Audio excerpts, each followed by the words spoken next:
Bonjour à tous et bienvenue sur La Retraite à 40 ans, le podcast pour prendre sa vie en main. Chaque dimanche, retrouvez une personne comme vous qui échange sans fil sur ses origines, ses ambitions, ses aspirations, sa relation à l'argent. Je m'appelle Victor Laura, je suis l'expert français du frugalisme et du mouvement FIRE, Financial Independence and Retire Early, indépendance financière et retraite précoce. Retrouvez mon livre La Retraite à 40 ans, c'est possible aux éditions Larousse. Pour rejoindre le mouvement FIRE, c'est sur devenirfrugaliste.com. Il y a une communauté, des workshops et des outils.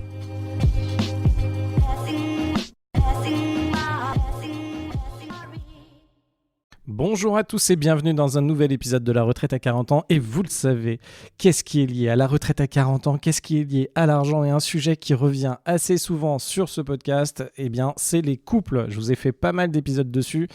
Ici, vous inquiétez pas, je dis sincèrement ce que je pense. Je vais dans des territoires qui sont dangereux, mais si vous êtes là, eh ben, c'est pour qu'on puisse avoir ce type d'échange et qu'on puisse dire ce qu'on pense et puis continuer notre réflexion sur ce sujet-là. Et là, pourquoi je vous en parle aujourd'hui? Parce que l'autre jour, j'ai simplement échangé avec une de mes amies que je vais appeler Sarah. Alors Sarah, aujourd'hui, elle a 32 ans, 31, 32 ans. Elle bosse dans la finance, dans le conseil en finance à Paris.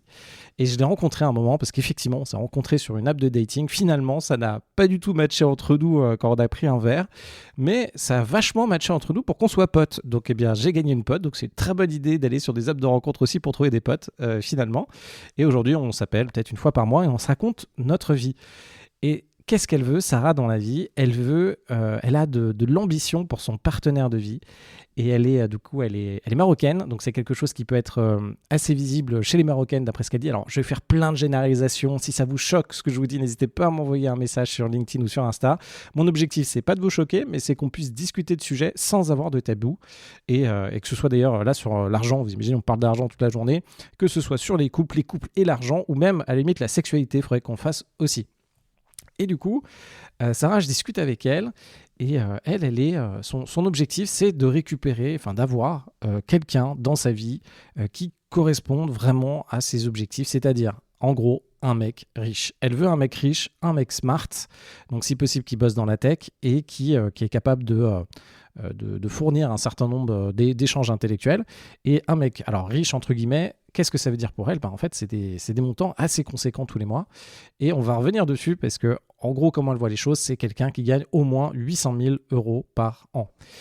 Et du coup, cette quête est la quête qu'elle a aujourd'hui. Elle est sur plusieurs applications de dating. Donc, elle est sur Tinder, Bumble et sur, par exemple, Raya. Donc, Raya, l'application un petit peu plus select où vous pouvez tomber sur des stars. Alors, visiblement, ça a un petit peu changé. C'est un peu moins quali qu'avant. Pour un titre d'information assez marrant, je crois que j'ai postulé 3 fois pour aller sur Raya et j'ai jamais été accepté. Donc, ne vous inquiétez pas si vous n'avez pas été accepté. Et du coup, ce que veut Sarah, donc c'est ce type de mec-là, et elle cherche vraiment un mec comme ça. Et en discutant avec elle, donc on s'amuse à se raconter des blagues, on s'amuse à échanger là-dessus. Et surtout, ce que je veux dire, c'est, en fait, on peut très bien avoir des objectifs et moi je vous encouragerais à fond à être ambitieux, à avoir vos objectifs, et après par contre il faut avoir les moyens de ces ambitions. Donc vérifiez que vous mettez bien tout en œuvre et que vous correspondez et que vous allez rencontrer ce type de personne, que vous allez être intéressant ou que ce type de personne va chercher votre profil, etc. Sachant que les personnes peuvent chercher énormément de choses et après concrètement aller dedans. Par contre, à chaque fois on se rappelle, c'est comme les investissements, il faut se dire finalement, attention, quelle est ma chance de réussir à atteindre ça? Et est-ce que je ne devrais pas changer de stratégie ou changer un petit peu d'approche en fonction de ma vraie motivation et de ce que je veux véritablement? Alors, je reprends ça. Il y a des choses qui sont passées sur Internet et d'ailleurs, on va revenir dessus. J'ai vu pas mal de vidéos sur Internet où c'était des interviews plutôt américaines, de rue. Alors, je sais que vous vous perdez aussi sur YouTube, ne me dites pas non, mais on a des mecs qui sont genre au spring break aux États-Unis, donc pendant la période où les étudiants américains font la fête et la teuf, et il y a des gars qui vont dans la rue interviewer des filles et qui font qu'est-ce que tu cherches comme mec? Et on va regarder quel est le pourcentage d'Américains finalement qui correspond à ce que cherchent les personnes d'en face. Et là, il y a un site que je vais vous mettre en lien. Donc attention, parce que là, on frise un petit peu. En fait, je pense qu'il y a un mal-être sociétal à la fois sur les mecs et la pression qu'ils se mettent pour trouver le partenaire de vie. Et à la fois, il y a une pression du côté des femmes pour trouver le partenaire de vie qui corresponde à leur côté par rapport à leurs critères. Sans jugement. Aujourd'hui, on est sans jugement. Alors, ce site, c'est I Got Standards Bro. Et en fait, ce site, du coup, c'est la Female Disillusion Calculator. Je ne sais plus parler anglais. Et en fait, ça permet de What are the chances to find the man of my dream? Et là-dessus, on va pouvoir mettre un certain nombre de critères. Et à partir de ce nombre de critères, on va pouvoir savoir le pourcentage d'Américains qui correspond finalement à ce qu'on recherche. Donc, dans le cas de notre amie Sarah, qu'est-ce qu'on a? On a déjà, alors il faut voir, et après on reviendra sur l'aspect scientifique, sur l'aspect data, analyse, etc. Donc ce qu'elle veut, c'est un homme entre 28 et 46 ans. Alors j'ai poussé un an, j'ai récupéré un an supplémentaire. Au début, elle m'avait dit 45, je m'étais planté, j'ai mis 46, elle m'a dit en fait 46, ça me va. Donc comme quoi on peut challenger chacun des éléments. Ce qu'elle veut, elle, c'est principalement un homme white. Donc là, on peut choisir white, black, Asian et any color or shade. Non, elle veut white. Minimum size, 5'11", donc on est dans du un peu plus d'1m80. Elle veut un peu plus d'1m80. Et minimum income, alors elle, ce qu'elle m'a dit, c'est qu'elle voulait du 800 000 $ à l'année. Et là, indirectement, dans l'outil, c'est 500 000 $ à l'année maximum. Et là, si je mets tous ces critères, donc n'hésitez pas à le faire en lien, c'est marrant, puis on peut se marrer, etc. Donc il y a My Ideal Man, Probability, et là ce qui sort de ça, donc c'est des données qui viennent de données statistiques, etc. Elle a 0,014% de chance de choper quelqu'un. Et après il y a son Delusion Score, et c'est 5 on 5, You don't belong on this planet. En gros, alors c'est un outil qui est vraiment indirectement assez souvent utilisé par les mecs pour essayer de justifier qu'aujourd'hui, il y a beaucoup de... Et c'est terrible parce que ce soit d'ailleurs du côté des femmes ou des mecs, du côté des mecs, il y a beaucoup de mecs qui souffrent parce qu'ils se disent « Ok, il faut que je me lance dans la vie. La vie, c'est quand même une compétition. Est-ce que je vais réussir à être viable par rapport aux critères que les filles recherchent ?» Et en fait, les mecs se disent zut, ils se disent ok, il faut que je gagne beaucoup, il faut que j'ai des abs, des abdos, il faut que je fasse cette taille minimum et tout. Et en fait, en mettant tous les critères, les gars, ils se mettent une pression de fou pour se dire ok, la fille que je veux, en fait, elle veut ça et moi, il faudrait que je sois à ce niveau-là.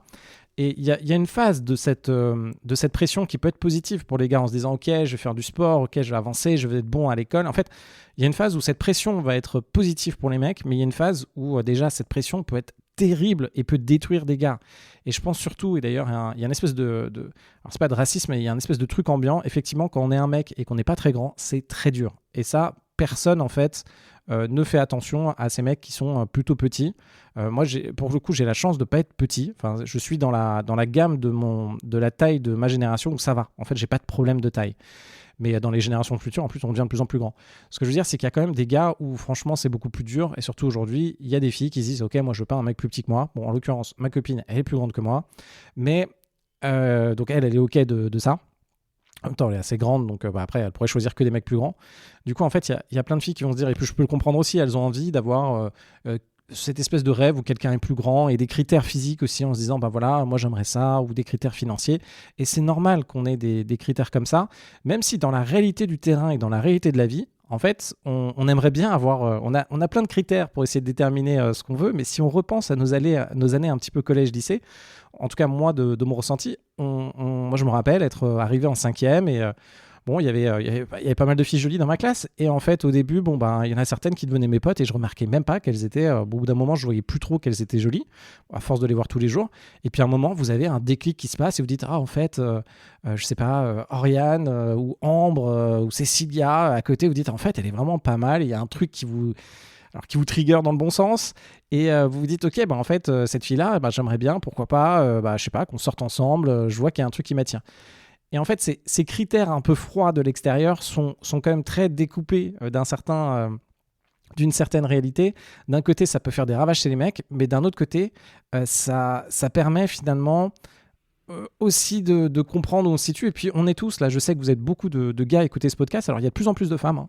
Avant quand j'avais commencé on était 80% de mecs et là maintenant progressivement ça diminue. Pareil dans mes coachings, il y a de plus en plus de femmes, il y a même un coaching où j'ai plus de femmes que de mecs, donc ça évolue un peu. Et d'ailleurs, dans les reprises de boîtes, je me demande si j'ai pas repris plus de boîtes avec des femmes qu'avec des mecs. Donc ça m'impressionne d'ailleurs. Et en fait, ce qui se passe, c'est que cette idée du pourcentage de gars qui correspond à ce qu'on veut, donc il y a exactement la même chose pour le pourcentage des meufs quand vous êtes un gars. Alors généralement, j'ai l'impression quand même que les gars sont un petit peu plus flexibles que les meufs. Enfin, en tout cas, quand je pense à ma pote Sarah. Mais ce qu'il faut retenir dessus, et c'est marrant parce qu'on a fait le calcul du coup avec mon amie Sarah, et en regardant ça, elle m'a dit « Ouais, mais I just need one ». Elle est là, ok, j'ai juste besoin d'un mec, ok, les stats, c'est ça. Après, j'avais refait un petit peu les statistiques sur les 0,014%. Donc, je crois que ça faisait quand même 20 000 personnes, quoi, nombre d'hommes aux États-Unis. J'avais refait le calcul, on va essayer de faire ça. Nombre d'hommes aux États-Unis, voilà, 168 millions. Donc là, on a 0,014% fois 168 millions, 168, 1, 2, 3, 1, 2, 3. C'est ça, ça fait 23 000 personnes. Donc il y a 23 000 personnes, 23 520 qui peuvent rentrer dans ces critères. Et puis après, les critères, bien sûr, peuvent évoluer. Alors, ce qu'il faut se dire, et ça c'est assez vrai, c'est assez marrant, il y a un comparatif un peu dans l'investissement. Il y a un des trucs, c'est quand on fait de l'invest, alors ça dépend ce que vous allez faire. Alors par exemple, quand moi je fais beaucoup de locatifs, je vais m'assurer d'avoir assez de volume de personnes pour m'assurer que je suis vraiment tranquille sur un investissement locatif. Donc généralement ce que je vais faire, disons que j'achète un appartement et que je veux le louer. Donc j'achète un T4 et je veux m'assurer avant de l'acheter que je vais réussir à le louer. Je vais faire une fausse annonce sur le Bon Coin et là je vais m'assurer que j'ai 4 demandes par semaine. Pourquoi je fais ça ? Parce que je m'assure que j'ai au moins du flux de personnes qui viennent. Mais est-ce que c'est la seule chose que je peux faire ? Et indirectement, je vais vous parler de mon immeuble à Ivry-sur-Seine où je voulais louer en entier. Donc, c'est un immeuble 650 mètres carrés et je voulais le louer à des écoles. Et en fait, je n'ai besoin que d'une seule école qui est capable de me le louer. Et une fois que l'école est dedans, je peux la garder assez longtemps. Et effectivement, ça m'est arrivé. J'ai une école de sport qui est venue me louer, etc., qui a été d'ailleurs fusionnée avec une autre école. J'en ai parlé sur LinkedIn. Et en fait, il y a un moment, vous n'avez pas forcément besoin de beaucoup de samples pour pouvoir être bien. Mais attention, parce que dans le dating et dans l'investissement, c'est pareil. Ça dépend comment vous voyez les choses. Il y a plusieurs façons de voir les relations amoureuses, mais il y a quand même un moment où on a besoin de volume aussi dans les relations amoureuses. Pourquoi ? Si par exemple, vous avez une seule personne, un seul truc qui vous intéresse, enfin un seul projet qui vous intéresse, une seule personne qui vous intéresse, vous allez finalement vous dire « Ok, il faut que je mette le paquet juste pour cette personne-là et il n'y a que ça dans ma vie qui peut fonctionner. » Et en fait, vous allez rentrer dans un truc qui n'est pas très sain. C'est-à-dire de quelque chose, vous dites « Ok, en fait, moi, c'est le seul mec qui me correspond, c'est la seule femme qui me correspond et si elle n'est pas là, c'est vraiment fini pour moi. » Donc, il y a un côté positif où vous allez vous donner à fond. Et d'ailleurs, vous le voyez, je pense, quand vous êtes amoureux, que vous soyez une femme ou que vous soyez un mec. Mais en tout cas, il y a un truc que j'ai compris, alors principalement avec... en faisant du dating et quand je datais plutôt des soit russes, soit ukrainiennes, donc filles de l'Est, qui me disaient à chaque fois, et il me disait ok, quand un mec veut, il passe à l'action et ça se sent et il fait tout pour récupérer sa femme. Alors c'est assez bizarre parce que d'un point de vue parisien français, en fait c'est un petit peu contre-intuitif, mais j'ai fini par comprendre ça. En fait les femmes slaves, elles s'attendent à ce que vous fassiez, en fait vous soyez mais all-in pour elles. C'est-à-dire que vous soyez à 110% pour elle, que vous donniez, si vous êtes vraiment sur elle, vous allez vous débrouiller pour trouver du temps pour elle dans la semaine, vous allez vous débrouiller pour l'inviter, vous allez vous débrouiller, peu importe en fait que vous ayez beaucoup de moyens ou pas, mais en gros vous allez lui montrer que par rapport à où vous en êtes dans votre vie, vous allez consacrer une grosse partie de vos ressources de façon générale, donc votre temps, votre énergie, votre argent pour elle. Et en fait, cette façon-là, je ne comprenais pas trop pourquoi on me disait ouais, c'est les actions qui comptent, c'est les actions qui comptent. Et finalement, avec le temps, alors je ne suis pas du tout un expert de dating et un expert de relations amoureuses, mais avec le temps, ce que je me suis dit, c'est ouais, en fait, elles ont raison et ça se voit. Parce que je l'ai vu, en fait, concrètement sur moi. C'est-à-dire que lorsque vous avez une grosse différence entre quelqu'un que vous appréciez et quelqu'un que vous voulez véritablement dans votre vie. Et moi, je l'ai vu. Par exemple, ma copine actuelle, il y a un moment, on s'est rencontrés donc la première fois sur un bateau. Je vous raconterai l'histoire, c'est assez marrant. Je l'avais invité à déjeuner. On se retrouve sur un bateau pour déjeuner. Et la première fois qu'on se voit, je me dis tiens, elle est sympa, bon, elle est marrante et tout, mais sans plus. Et puis finalement, à la fin du repas, on finit par marcher un peu ensemble. Elle me dit tiens, ce soir, est-ce que t'as pas envie d'aller à un concert et tout j'aimerais aller à un concert à Pigalle et tout machin. Et c'était un dimanche. Alors pour ceux qui me connaissent pas, alors peut-être que ça parlait à certains d'entre vous, mais moi de base, alors il faut vraiment vous dire que je suis un mec assez bizarre, c'est-à-dire que même si j'avais pas besoin de concrètement, j'ai plus besoin concrètement de bosser à certains moments, le dimanche soir chez moi c'est tellement ancré Et c'est marrant parce que j'en parlais avec mon père, que en fait sortir le dimanche soir et surtout pour aller à un concert, ben non, je peux pas. En fait, j'ai un truc dans mon cerveau qui me dit non, je peux pas. Et là, cette fois-ci, je me suis dit, alors déjà, je vais jamais à des concerts. Il faut vous dire que j'ai du coup dû faire 2-3 concerts dans ma vie et la majorité c'était du coup avec ma copine. Et du coup, quand elle m'a dit, écoute, Victor, elle m'a proposé ça. Je lui ai dit, écoute, je sais pas. Finalement, je rentre chez moi et je me dis, écoute, mec, alors j'étais un peu au bout de ma vie parce que j'avais lancé pas mal de projets, ça marchait pas forcément. Il y avait des boîtes qui marchaient pas, j'avais des enjeux, donc j'étais vraiment au bout de ma vie. D'ailleurs, elle m'avait dit, Victor, t'avais l'air de rien quand on s'est rencontrés, t'étais tout pâle, t'étais tout blanc, t'avais l'air malade. Bon, j'étais sorti aussi la veille. À l'époque, je picolais un peu toujours et j'étais sorti avec mon meilleur pote. Donc en fait, oui, effectivement, d'un point de vue business, c'était la merde et d'un point de vue santé, j'étais pas au top, quoi.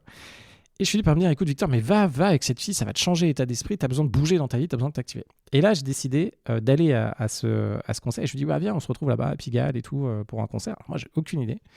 Et là, on se retrouve et je me rappellerai toujours de la fois où je l'ai vue arriver au concert. Et là, je la vois arriver au concert. Donc, elle est grande, grosso modo. Enfin, elle a les cheveux un peu teint blond, mais brune châtain clair blonde. Et en fait, dans une série Gossip Girl, en fait, il y a la sœur. Alors, pour ceux qui ne connaissent pas, c'est une série justement sur les gosses de riches à New York, etc. Et en fait, il y a la sœur du personnage principal qui s'appelle, alors dans la série, en réalité, elle s'appelle Taylor Momsen. En fait, elle a un style un peu, enfin, c'est une rockeuse aussi, et elle a un style, elle est en gros blonde aux yeux bleus, elle fait du rock, un style vraiment rock.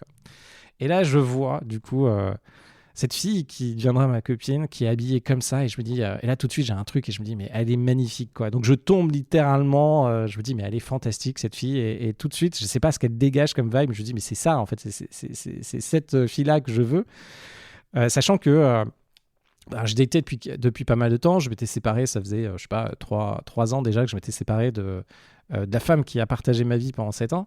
Et j'arrivais pas à trouver quelqu'un où j'avais très peu de personnes en fait où je me disais que j'allais accrocher. Et en plus, je m'étais dit que plus jamais, d'ailleurs, je vous en parlerai, mais plus jamais j'allais dater quelqu'un d'étranger. C'était quelque chose que c'était une décision prise. Et finalement, j'ai fini par dater une dernière fois une personne. Du coup, derrière là, qui vient de Russie, je m'étais dit, allez, faut arrêter, concentre-toi plutôt sur des Françaises, ce sera plus simple. Il y aura pas d'enjeu de visa, il y aura pas d'enjeu de culturel trop loin, etc. Machin. Et finalement. Du coup, là, j'ai eu un gros déclic pour elle et je me suis dit, ok, en fait, c'est la personne vraiment qui m'intéresse. Tout ça pour dire que quand on regarde ces chiffres-là et qu'on se dit, ok, c'est quoi la probabilité, effectivement, il y a un enjeu de faire attention en fait à ce qu'on recherche et le nombre et la possibilité d'y arriver. C'est exactement comme dans les investissements. Par exemple, en ce moment, je vous ai fait pas mal d'éléments.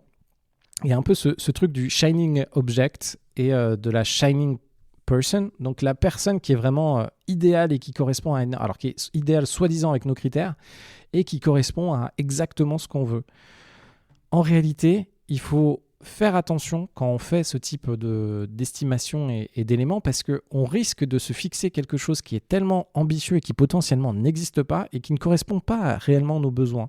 Donc après, il faut revenir sur nos besoins concrets et se rappeler qu'il y a un monde qui existe où il y a des choses qu'on ne connaît pas et ça peut très bien marcher. Par exemple, dans le cas de Sarah, peut-être qu'un gars qui gagne $200,000 à l'année ou $400,000 à l'année, ça lui ira. Après, il y a des critères fondamentaux qu'elle a envie de garder.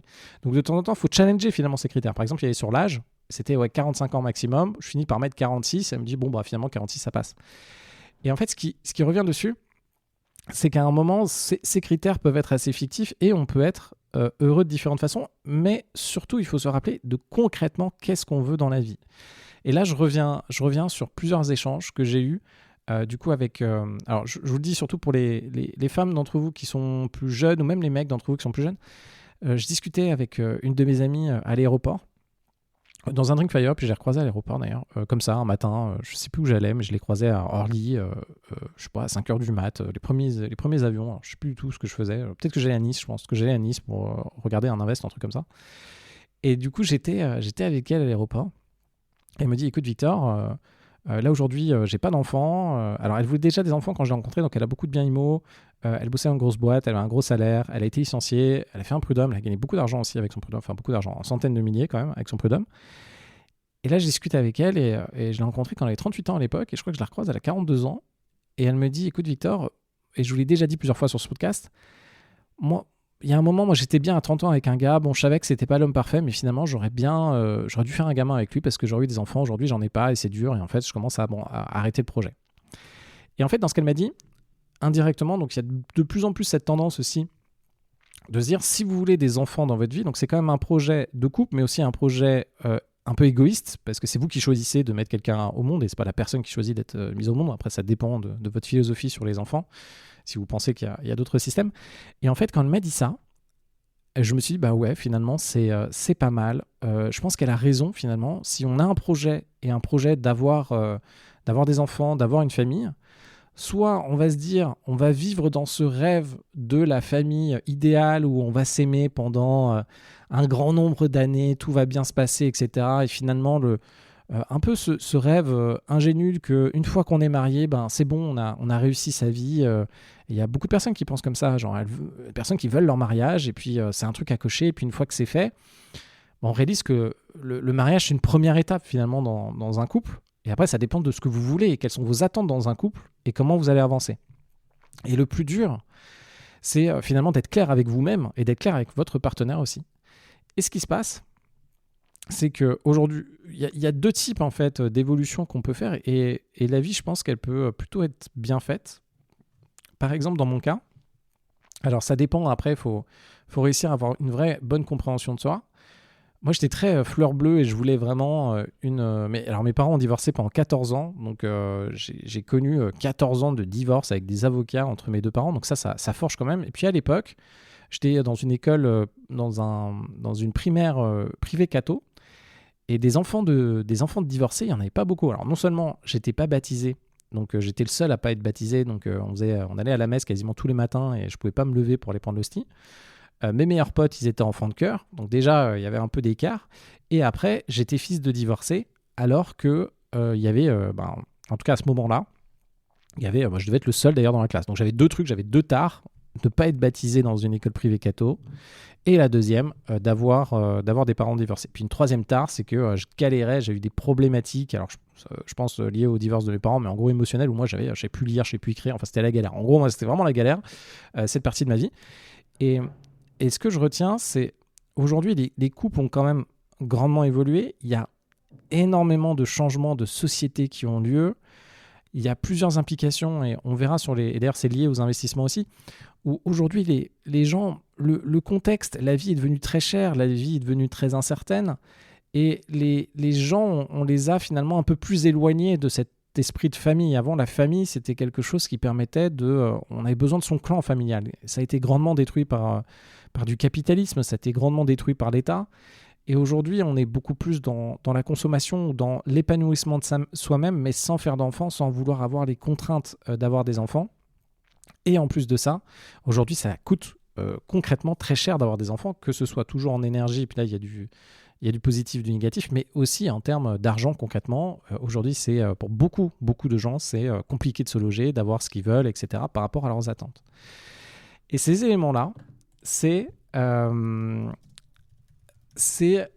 en fait ce qui emmène aujourd'hui à se dire, ok, quand on est dans son projet, qu'est-ce qui me correspond vraiment, et pas réussir à pas trop se faire impacter par la société. Donc réussir à recomprendre ce qu'on a en soi, et attention, parce qu'on est quand même un produit de cette société. Moi, je suis un produit, je suis né en 88, je suis un produit des années 90. La musique m'a éduqué, l'Amérique m'a éduqué, les relations hommes-femmes de ces années-là m'ont éduqué. Moi, j'ai vécu qu'avec des femmes, avec mes 3 sœurs et ma mère pendant 17 ans. Ça m'a éduqué aussi.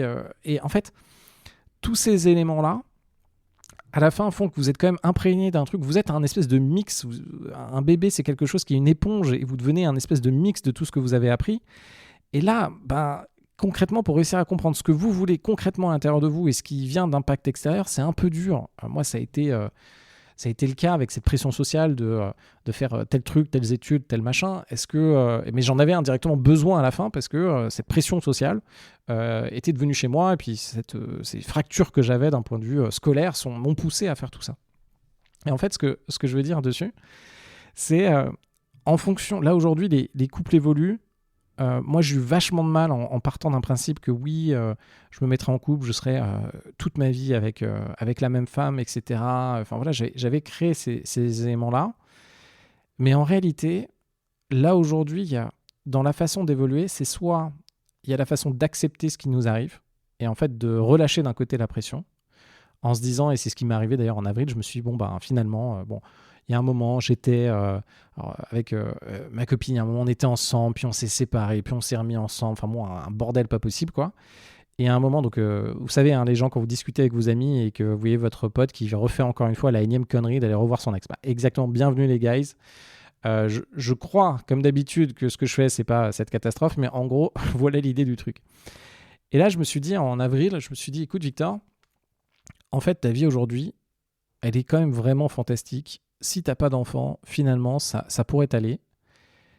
Et donc, ça pourrait être bon de ton côté, et c'est pas grave. Et d'un autre côté, je me suis dit, si t'as des enfants et que tu trouves la personne avec qui tu veux faire des enfants, et que vous vous séparez un moment, bah, c'est pas grave non plus. C'est une histoire de vie, puis ça avance, et puis tu verras.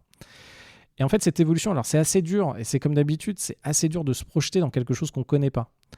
C'est-à-dire que moi, je suis entouré, et puis d'ailleurs, quand je vous fais cet épisode de podcast, c'est que je sais que vous êtes de plus en plus nombreux, à vous, à avoir déjà vécu un cycle. C'est-à-dire que là, mon audimat évolue avec le temps, donc là, on est beaucoup plus à avoir 35, 45 ans, et il y en a beaucoup d'entre vous qui ont connu cette phase d'avoir des enfants, qui ont connu cette phase de s'être mariés et de s'être séparés.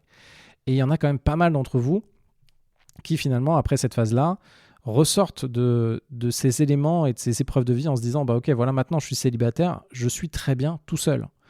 Par exemple, aujourd'hui, mon père, qui lui a toujours eu besoin de quelqu'un à côté de lui pour avancer dans ses projets, donc que ce soit ma mère, que ce soit sa femme d'après, sa femme et donc ma belle-mère est décédée d'une rupture d'anévrisme.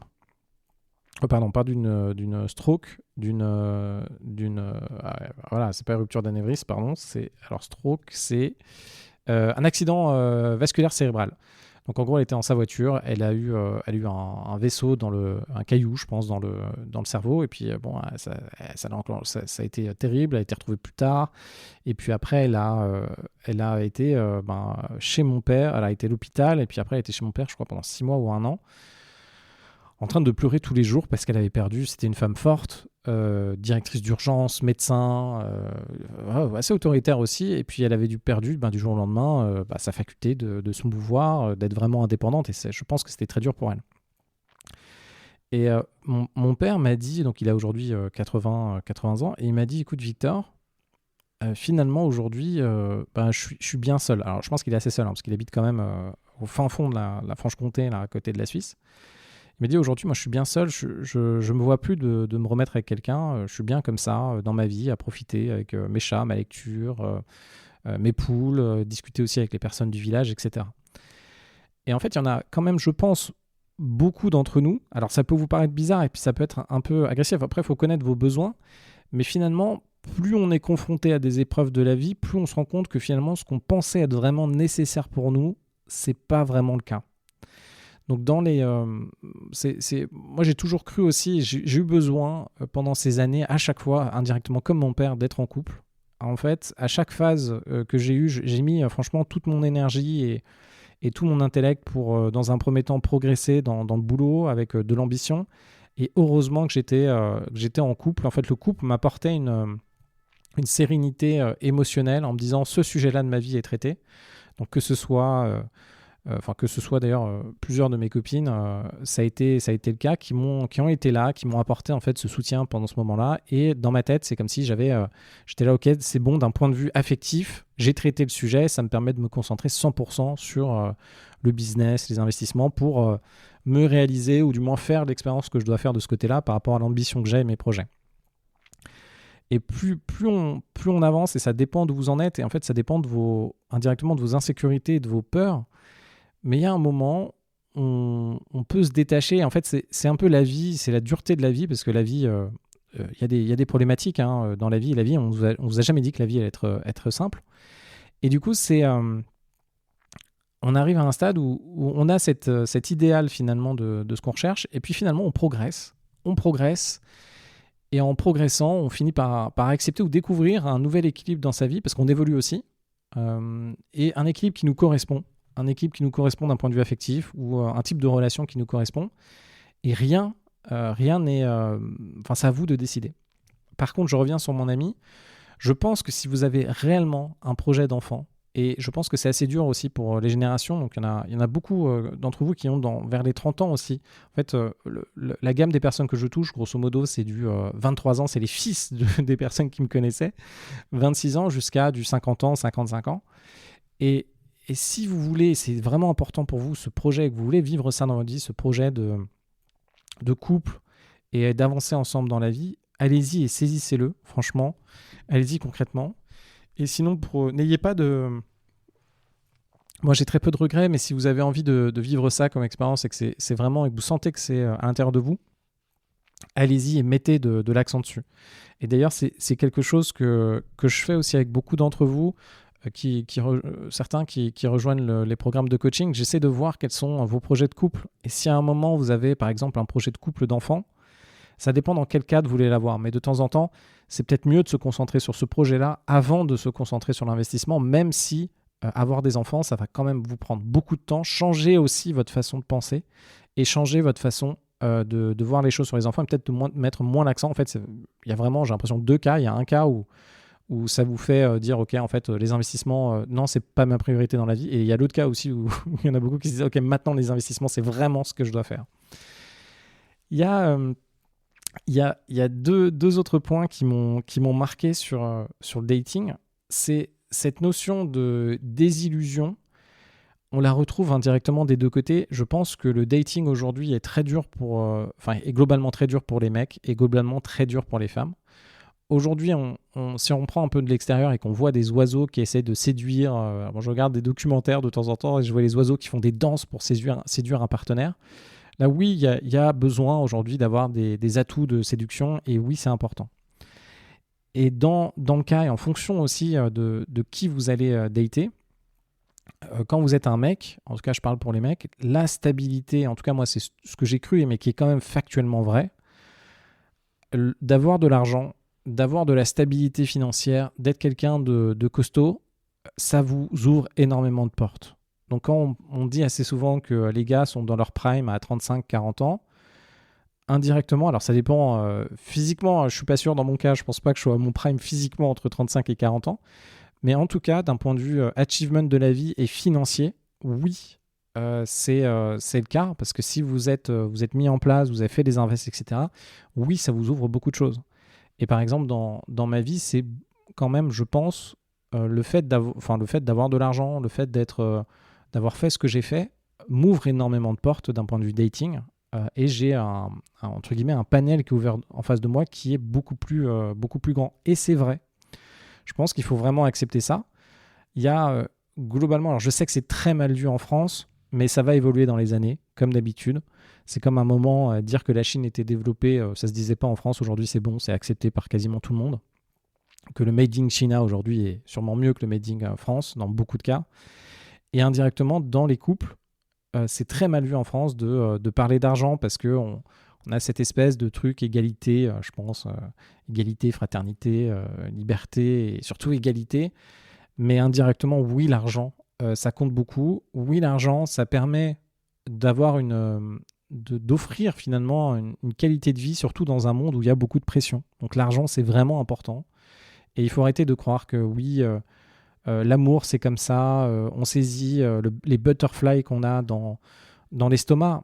Il y a beaucoup de femmes d'ailleurs qui reviennent dessus en se disant elles ont des butterflies sur quelqu'un, une connexion avec quelqu'un, et après elles regardent la personne d'en face et se disent mais en fait il y a des butterflies, il y a un truc entre nous, c'est fantastique, sexuellement c'est fantastique, il y a une connexion entre nous. Mais après elles prennent un peu de recul, elles se disent mais en fait ce gars-là, finalement il est pas très motivé dans sa vie, enfin l'argent ça l'intéresse pas, il continue, il a un truc, il peut être artiste, il aime faire ce qu'il fait, il aime sortir, enfin il aime un truc, c'est charmant, il y a du charme dedans, mais finalement ce gars-là ne va pas m'emmener, ne va pas me mettre dans une situation où moi je vais me sentir protégé, stable pour pouvoir construire mon projet de famille, et c'est ce que je veux. Et donc il y a des choix qui se font vraiment mais qui brisent le cœur, où la, la femme et même le gars, hein, nous c'est pareil, va se dire ok en fait cette personne ça va pas. C'est comme vous rencontrez quelqu'un qui est rayonnante, qui est fantastique, mais c'est un peu la muse qu'on peut retrouver dans beaucoup de livres, de beaucoup de romans. C'est vous tombez sur, et moi ça m'est arrivé, vous tombez sur une femme qui est pour vous, qui vous touche et qui a un esprit libre, un peu l'esprit libre d'avant. Donc l'esprit libre d'avant, c'était peut-être la femme d'aujourd'hui, c'est marrant. Et un esprit libre où c'est une personne qui est très libre, qui est joyeuse, qui a envie de faire des choses, qui a envie d'expérimenter la vie. Vous fondez littéralement pour cette personne-là, mais en fait, vous vous rendez compte que cette personne, elle n'est pas prête ou ce ne sera pas la personne avec qui vous allez pouvoir fonder votre famille parce qu'elle a envie de vivre des expériences. Elle a envie de partir, par exemple, faire le tour du monde, d'aller explorer la savane, d'aller faire tout ça. Et en fait, à ce moment-là, à contre-cœur, soit vous continuez de poursuivre cette personne-là, mais en fait, la vie vers laquelle elle vous emmène, c'est pas ce que vous voulez. Soit à un moment, il faut juste accepter de dire en fait non, c'est pas une personne qui est pour moi, même si vous avez une connexion avec cette personne, même si vous avez la connexion dans l'autre sens. Et je repense aux muses dans certains livres où on se retrouve avec ces fameuses femmes insaisissables. Donc ça a été aussi dans alors je sais pas si c'est la pop culture, mais ça a été Brigitte Bardot, ça a été tout ça. Ça a été des femmes qui étaient grandement convoitées aussi pour quelque chose qui fascinait les hommes, qui se sont un peu perdus dans ces histoires d'amour, mais qui en fait n'étaient pas bons pour la grande majorité des gars. Et quand on regarde, donc vous avez ce truc d'un point de vue féminin, ce truc d'un point de vue masculin, et vous avez autre chose aujourd'hui, et c'est un peu terrible, parce que, alors il y a une fille, j'ai vu enfin ça a été reposté, je crois, une publication Insta, et en fait c'est une américaine, elle a 25 ans. Franchement, moi, je la trouve vraiment très jolie. Elle est, dans les standards de beauté actuels, elle est pile dans les standards de beauté actuels. Et elle est en train de pleurer sur son Instagram et elle dit je comprends pas. Moi, ce que je veux, c'est juste trouver un homme bien, un homme avec qui je peux fonder une famille. Là, aujourd'hui, je suis sur les apps de dating, mais ça va pas. Les gens, ils veulent pas s'engager. Ça fonctionne pas. Moi, tout ce que je veux, c'est un couple bien, avoir des enfants et avoir des enfants maintenant parce que j'ai mon horloge qui tourne et je veux y aller. Et en fait, quand on l'écoute, il y a je regardais en fait un streamer un peu américain, un peu controversé là, qui regardait cette fille-là et lui, il a dit comme conseil, écoute.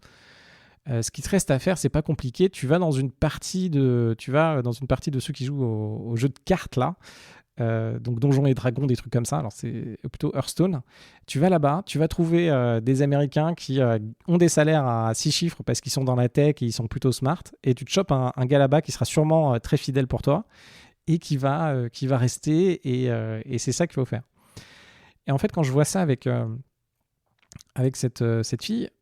Ce qui est terrible, c'est ces couples et la façon dont on peut trouver les bonnes personnes. C'est toute une quête d'évolution aussi personnelle sur nos problématiques, les trucs sur lesquels on s'accroche alors que c'est pas réellement ce qu'on veut dans la vie. Tout ça, ça demande du temps, ça demande de se confronter finalement à la réalité, ça demande de l'énergie pour aller à l'extérieur. C'est exactement la même chose dans les investissements. Du coup, cette femme, en fait, tombe dans quelque chose aujourd'hui. Alors, je pense effectivement que c'est pire qu'avant parce que il y a cette notion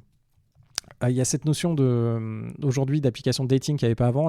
Avant, la vie était peut-être plus simple parce on avait un peu un spectre différent et puis il y avait moins de possibilités finalement. Et il y avait peut-être moins d'attentes aussi sur nos propres vies. Il y avait moins d'ambition, on était moins connectés. Et en fait, je suis assez attristé de voir cette fille qui émotionnellement souffre en fait. Et je pense qu'elle va se battre et j'espère pour elle qu'elle va y arriver.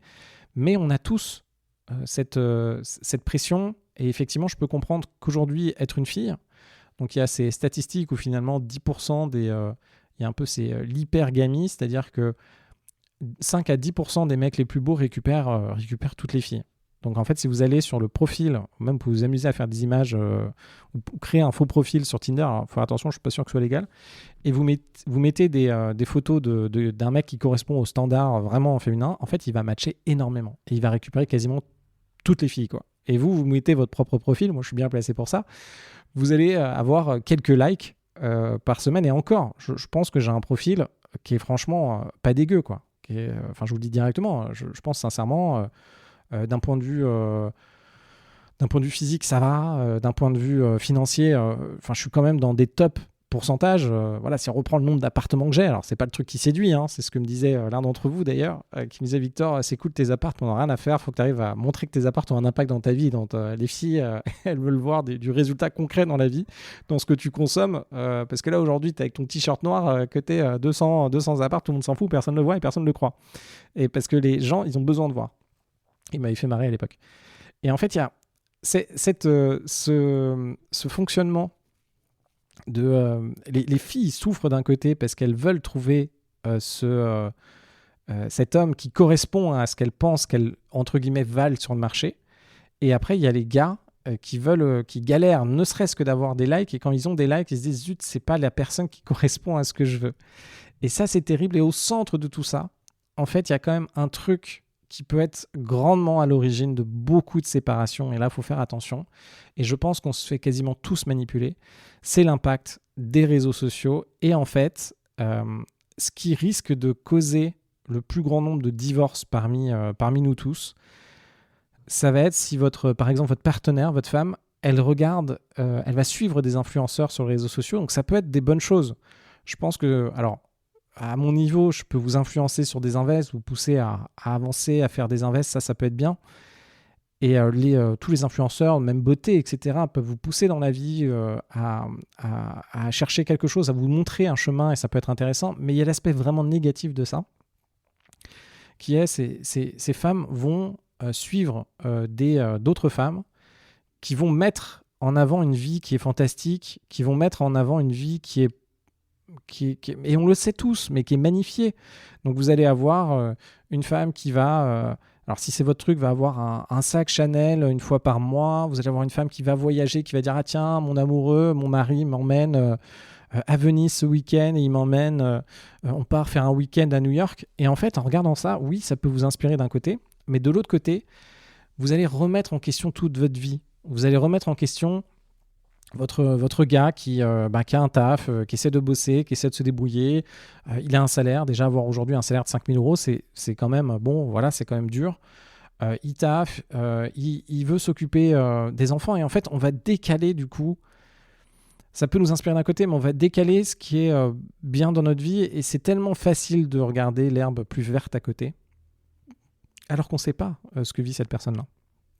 Peut-être que cette personne, moi je lui souhaite que sa vie soit vraiment à ce niveau-là, et puis même si cette personne, sa vie est à ce niveau-là, c'est très bien pour elle. Mais il faut faire attention à que notre quotidien ne soit pas grignoté par de fausses attentes. Donc ça peut être les filtres sur les réseaux sociaux, et tous ces trucs d'argent qui de temps en temps sont totalement faux aussi, ou des personnes qui simplement, oui, ont eu plus de chance ou plus de succès et qui ont beaucoup plus d'argent. Donc oui, c'est le cas aussi, mais attention de ne pas grignoter finalement ce que vous avez réussi à construire avec quelqu'un qui peut vous correspondre, et de réussir simplement à profiter de ce que vous avez. Et en fait, cette dualité entre réussir à profiter de ce que vous avez dans la vie aujourd'hui, donc réussir à profiter du moment présent, vous réveiller le matin, et moi je le dis de plus en plus, c'est qu'est-ce que je suis chanceux d'avoir la vie que j'ai. Sincèrement, je suis tellement chanceux d'avoir la vie que j'ai. Je suis tellement chanceux de plus avoir à me lever le matin avec la boule au ventre pour aller analyser des boîtes, ou aller dans une grosse start-up à recruter, à me faire charcuter la gueule toute la journée. Qu'est-ce que je suis content d'avoir tout ça. Qu'est-ce que je suis content d'avoir l'âge que j'ai aujourd'hui. J'ai pas 80 ans aujourd'hui. J'ai encore un peu de temps devant moi normalement. J'ai énormément de chance. Et d'un autre côté, l'autre dualité de se dire, j'ai quand même envie, j'ai quand même de l'ambition de continuer à avancer, je veux quand même avoir cette énergie de faire des projets nouveaux, pourquoi pas de gagner un peu plus, pourquoi pas de vivre d'autres choses. Et en fait, c'est vraiment de garder les deux, de vraiment garder à quel point on est heureux dans notre vie aujourd'hui, et potentiellement de garder aussi ce mouvement d'action pour continuer à avancer. Voilà ce dont je voulais vous parler aujourd'hui.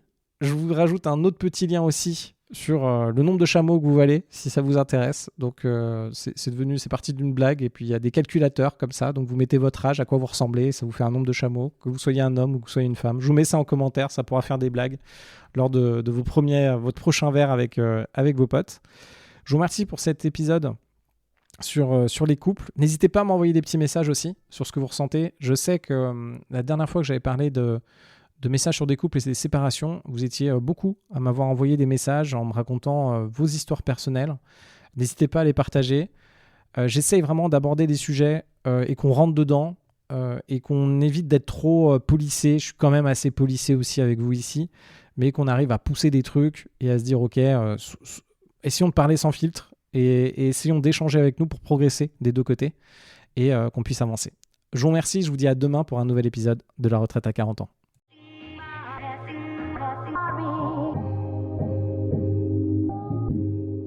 Vous venez d'écouter un épisode de La Retraite à 40 ans.